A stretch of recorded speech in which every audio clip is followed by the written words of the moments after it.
They moved along in darkness, through the shadows, beneath the lonely night, and through the hollow dwelling place of Dis, his phantom kingdom, even as those who journey in a forest beneath the scanty light of a changing moon, when Jupiter has wrapped the sky in shadows and black night steals the color from all things.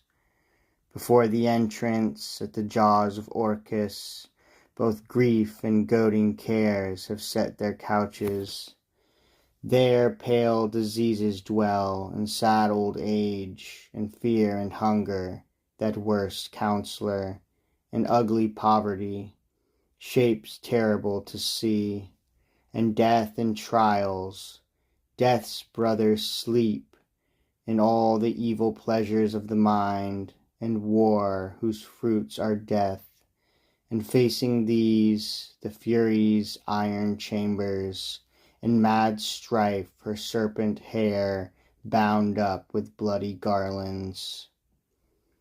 Among them stands a giant shaded elm, a tree with spreading boughs and aged arms. They say that is the home of empty dreams that cling below to every leaf.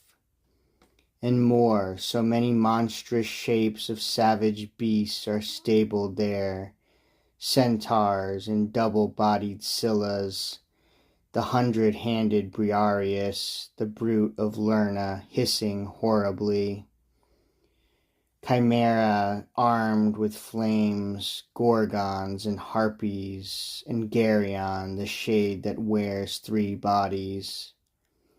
And here Aeneas, shaken suddenly by terror, grips his sword. He offers naked steel and opposes those who come. Had not his wise companion warned him, they were only thin lives that glide without a body in the hollow semblance of a form. He would in vain have torn the shadows with his blade. Here starts the pathway to the waters of Tartarean Acheron. A whirlpool thick with sludge, its giant eddy seething, vomits all of its swirling sand into Cocytus. Grim Charon is the squalid ferryman, the guardian of these streams, these rivers. His white hairs lie thick, disheveled on his chin. His eyes are fires that stare, a filthy mantle hangs down his shoulder by a knot. Alone he pulls the boat and tends the sails and carries the dead in his dark ship, old as he is. But old age in a god is tough and green.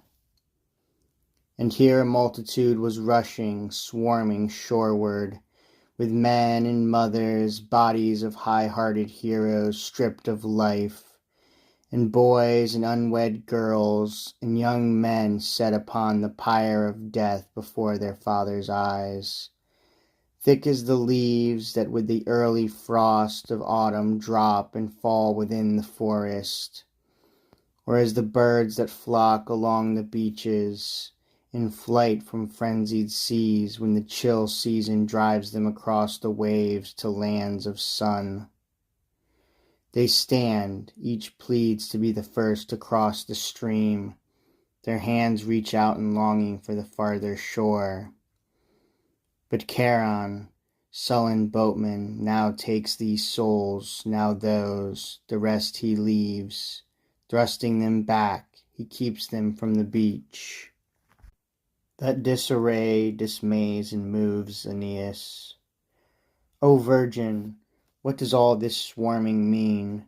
What do these spirits plead? And by what rule must some keep off the bank while others sweep the blue-black waters with their oars? The words the aged priestess speaks are brief.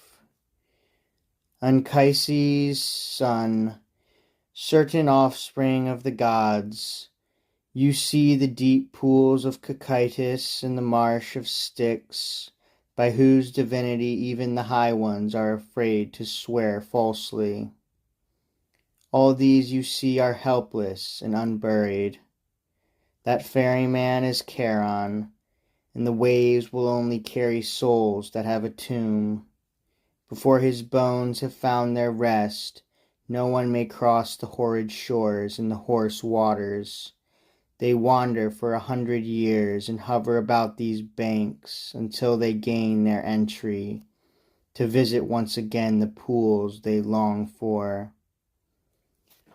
Anchises' son has stopped. He stays his steps and ponders, pitying these unkind fates.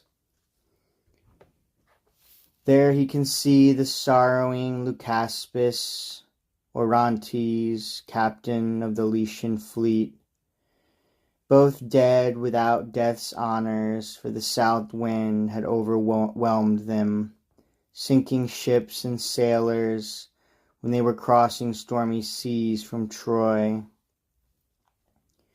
And there the pilot Palinurus passed. Lately, upon the Libyan voyage, as he scanned the stars, he had fallen from the stern, cast down into the center of the sea.